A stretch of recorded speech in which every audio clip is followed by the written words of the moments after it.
Rome didn't have one type of gladiator. It had over a dozen, each one purpose-built for a specific kind of violence. One of them replaced his entire hand with a crescent blade. Another entered the arena completely blind, driven toward his opponent by whips. The crowd paid for both. Let's get into it. The Samnite.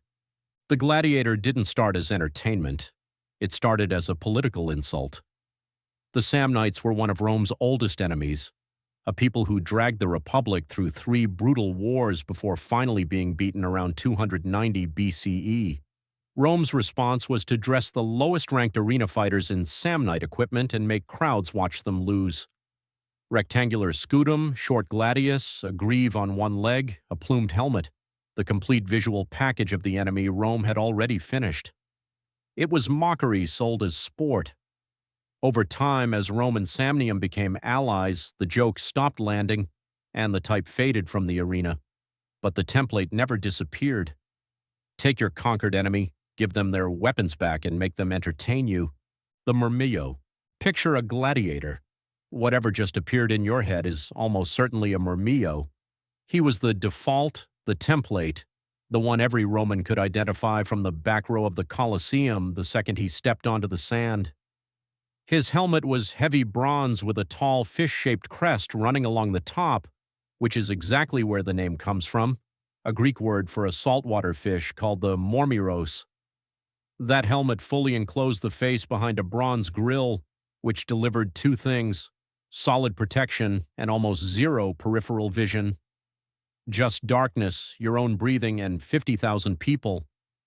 In his right hand, the gladius, short, and built for thrusting, not slashing, because in close formation, slashing kills the man beside you. In his left, the scutum, a large curved rectangular shield that turned a crouching man into a wall. 1 arm guard, 1 greave on the lead leg. Not fast, not flashy. Methodical, built to absorb punishment and grind the opponent down through sheer discipline. Roman military virtue on 2 legs. The crowd didn't just watch the Murmillo, they believed in him, the Thraex. If the Murmillo was Rome, the Thraex was everything Rome had beaten and still quietly feared. Thracians came from the region covering modern Bulgaria, northern Greece, and parts of Turkey, people who'd been fierce enough that Rome spent considerable time and blood bringing them to heel. Matching a Thraex against a Murmillo was never just a fight. It was political theater. The empire against the barbarian, order against agility, Rome controlling the outcome of a story it had already written. The Thraex carried a parmula, a small square or round shield barely covering his forearm, and fought with a sica, a curved blade with roughly a 45-degree bend built to hook around a shield rather than clash directly against it. Get behind the scutum, cut the tendons of the thigh or the back of the neck, and the fight is over before the gladius responds. 2 tall greaves instead of 1 because his legs were his engine. A visored helmet crested with a griffin. And here's the detail that gave every Thraex versus Murmillo matchup something heavier than combat. Spartacus was Thracian. The man who nearly broke the Roman Republic came from this exact tradition. Every time that matchup hit the sand, Rome was staging a controlled replay. It always ended the way Rome intended, the Hoplomachus. Rome didn't just defeat its enemies, it turned them into curriculum. The Hoplomachus was the arena's walking tribute to the Greek hoplite, the heavy infantry soldier of the classical world. Round bronze shield, long thrusting spear, high crested helmet, full greaves on both legs, a manica on the weapon arm. Educated Romans in the upper tiers recognized every detail as a callback to the warriors of Thermopylae and Marathon. His primary tactic was distance control, use the spear to keep heavier opponents from closing in, probe for gaps, switch to a short sword when the fight got tight. Almost always matched against the Murmillo. The message wasn't subtle. The Roman legionary versus the Greek phalanx, the world that produced philosophy and democracy against the world that absorbed it. The crowd expected Rome to win. It usually did. The Retiarius. No gladiator in Roman history generated quite the same combination of contempt and fascination as the Retiarius. He had no helmet, almost no armor, no shield. What he had was a weighted fishing net with lead balls sewn into the edges, a trident called a fusina, measuring between 1.6 and 2 meters, and a dagger called a pugio. He'd only reach for when things had already gone badly wrong. His only real protection was a metal shoulder guard on his left arm, the Galliaris, angled specifically to deflect blows toward his unprotected head. The Roman writer Juvenal mocked anyone who picked up these weapons by name. He sat at the bottom of the gladiatorial social hierarchy, and almost everyone agreed he belonged there, and yet no one could stop watching.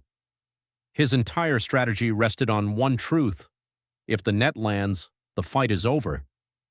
He'd throw it, tangle his opponent, drive the trident into the gaps in the armor. One missed throw and he was fully exposed, running from an armored man with only a dagger. The crowd booed him when he ran. They went quiet when the net flew. They held their breath when it missed. Nobody in the arena operated on thinner margins, and nobody made the crowd feel it more. The Secutor. The Secutor was built from the ground up to destroy the Retiarius, same basic heavy kit as the Murmillo, scutum, gladius, arm guard, one greave. But the helmet was a completely different engineering project. Smooth, rounded like an egg, no crest, no ridges, nothing for a thrown net to catch on. The eye holes were approximately 3 centimeters wide, sized precisely to stop a trident prong from penetrating while still allowing minimal vision. When the net hit, it slid right off. But the design cost him something critical. That sealed, smooth helmet had almost no ventilation. Fighting inside it in the Roman summer heat was slow suffocation in metal.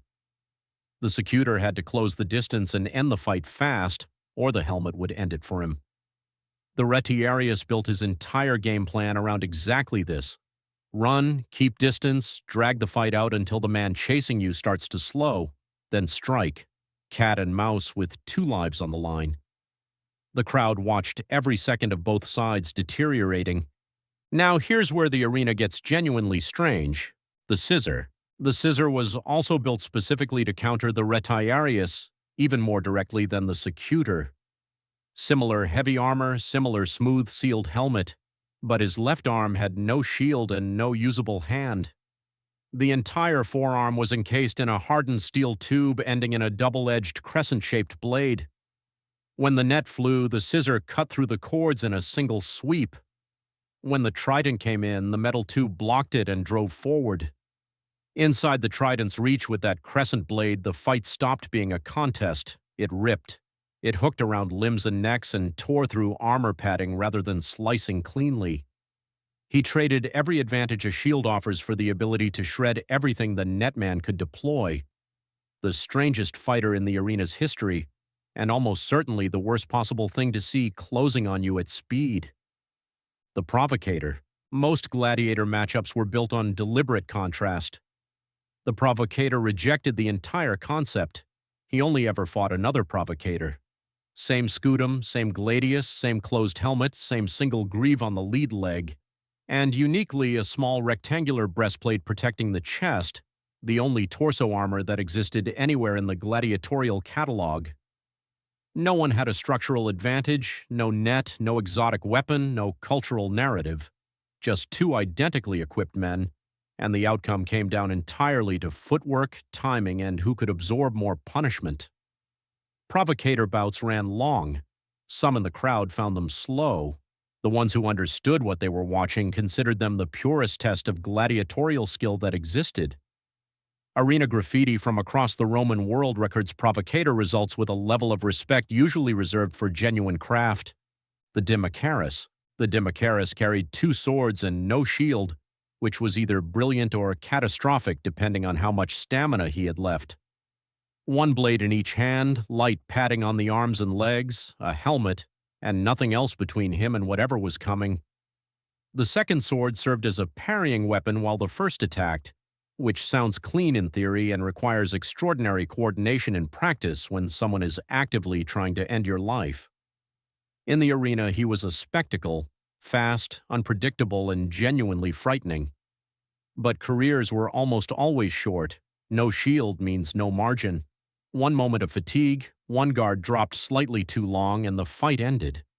The best Dimachaerus finished bouts before that moment arrived.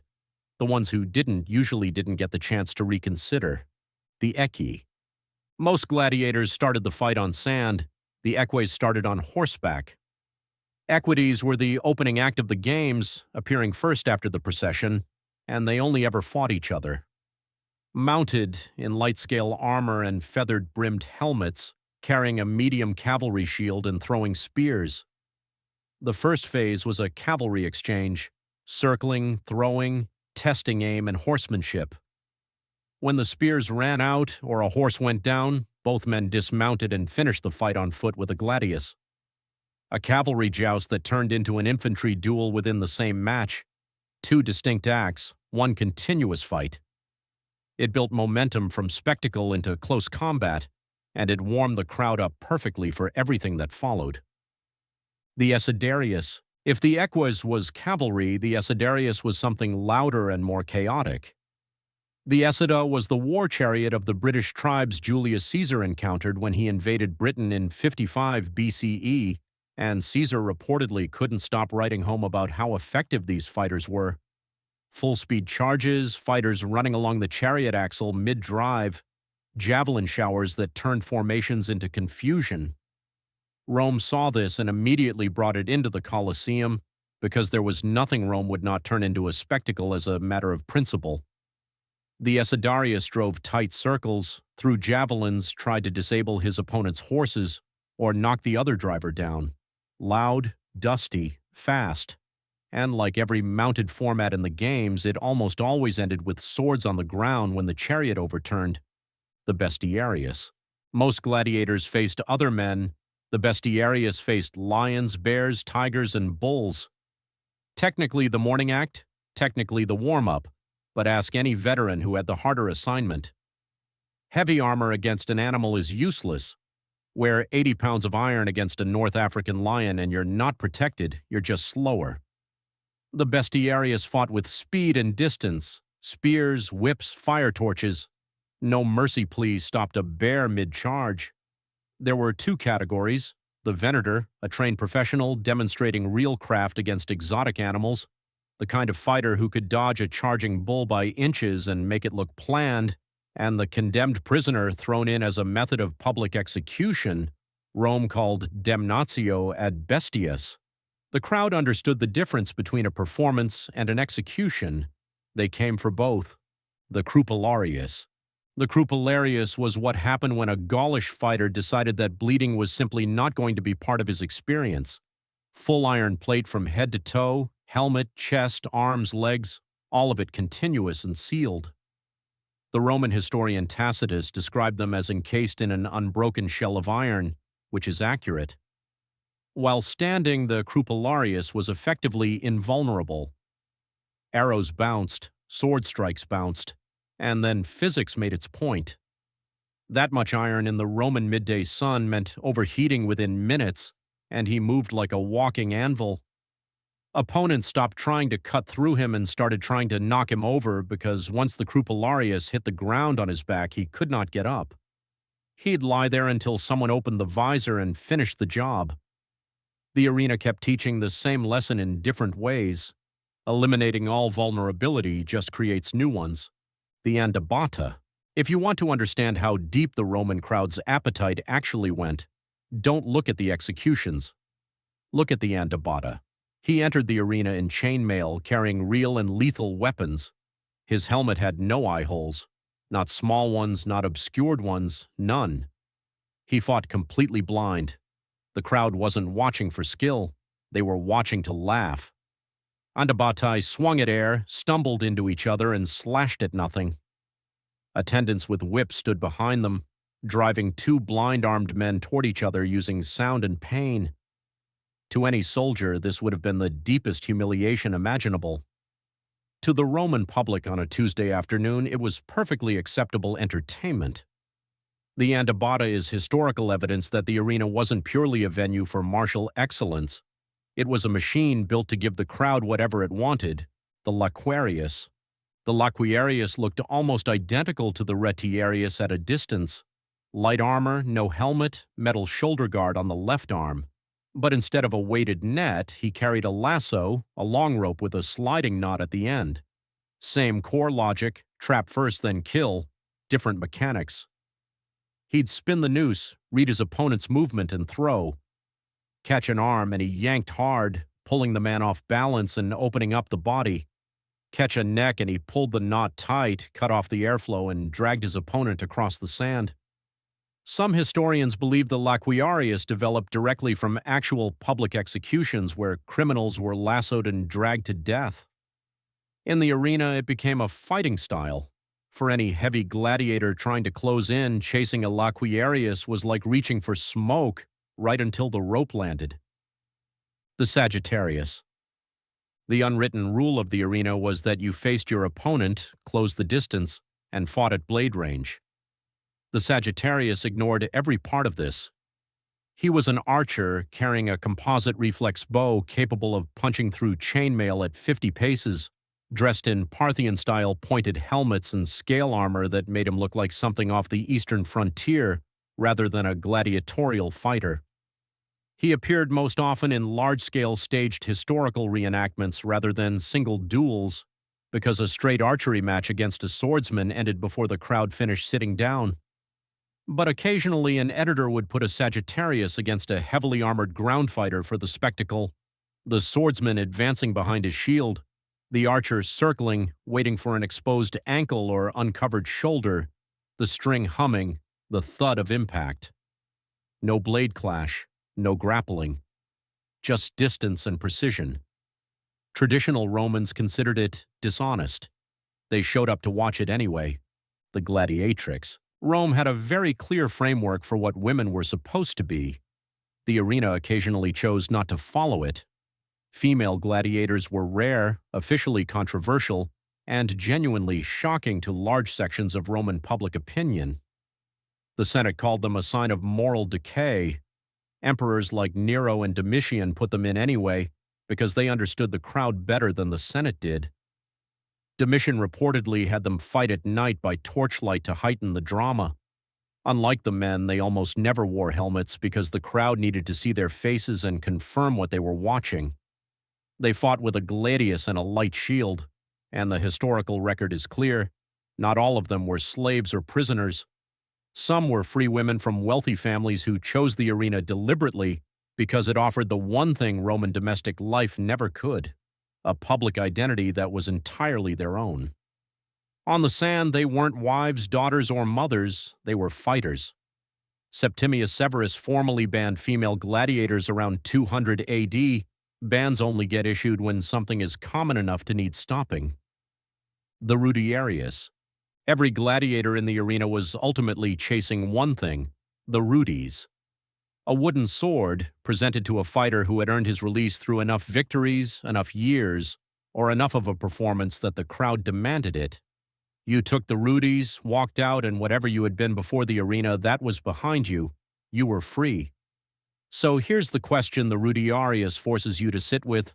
He earned the Rudis, took the freedom, and then went back voluntarily. The Rudiarius wasn't a specific gladiator class with its own weapons or armor. It was a term for any freed fighter who chose to return. The Syrian gladiator Flama was reportedly offered his freedom 4 separate times and refused all 4. Some came back for money. Some came back because nothing outside the arena ever felt as immediate as the moment before the net flew.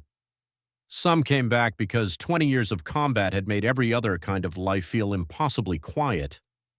In the arena, Rudiari were the biggest crowd favorites of anyone. The experience showed in every movement, and every spectator watching understood exactly what it meant that this particular man was out there by choice. Which one stays with you? The Andabata swinging blind at nothing? The Scissor with a blade where his hand should have been? Let us know in the comments. Hit the like button and subscribe if you got something out of this. There's a lot more history coming your way.